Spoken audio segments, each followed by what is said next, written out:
ស្គាល់ដែរទេទទួលស្គាល់ថាយើងជាសង្សារ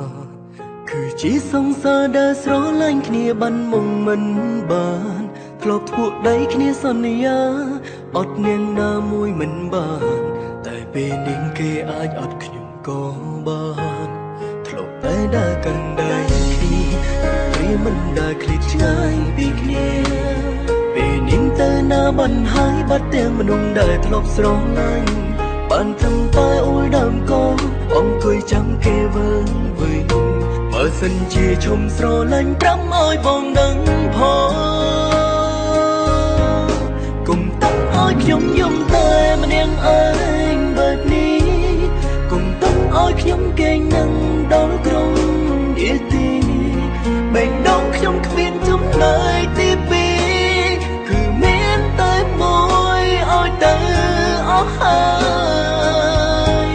ជួយរកហេតុផលឲ្យខ្ញុំបានអងចិនផងកុំស្រ័យចំណងឲ្យខ្ញុំឃ្លាទាំងនៅស្រលាញ់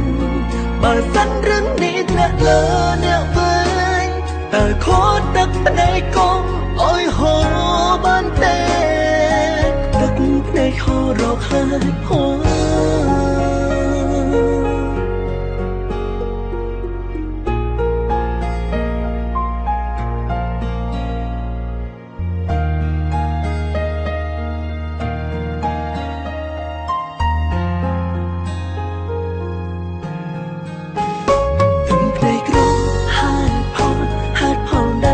ចៅសង្សារព្រោះជាស្នេហាដែលផ្អែមល្ហែមណាស់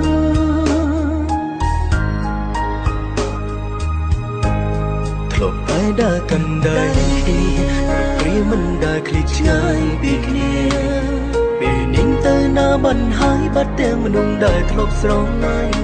បានត្រឹមតែអួយដើមកោអង្គុយចាំគេវើវិញ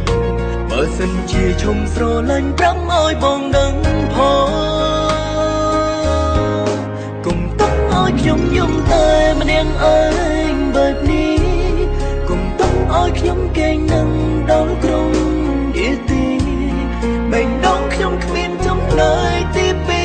រគឺមានតែមួយឲ្យទៅអស់ហើយ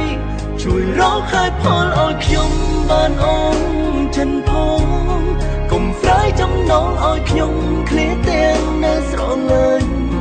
បើសិនរឿងនេះធ្លាក់លើអ្នកវិញតើខត់ទឹកភ្នែកកុំឲ្យហូរបានទេទឹកភ្នែកហូររកហេតុផលកុំទុំខ្ញុំឲ្យយំតែម្នាក់ឯងបែបនេះកុំទុំឲ្យខ្ញុំគេងនឹកដល់ក្រុងនាទីបេងដងខ្ញុំគ្មានចំណែកទីពីរគឺមានតែមួយអត់ទៅអងបាត់ហើយជួយរកហេតុផលឲ្យខ្ញុំបានអងចិនផងកុំស្រ័យចំណងឲ្យខ្ញុំឃ្លាតទាំងនៅស្រលាញ់បើសិនរឿងនេះធ្លាក់លើអ្នកវិញតើខត់ទឹកភ្នែកកុំឲ្យហូរបានទេទឹកភ្នែកហូររកហេតុផល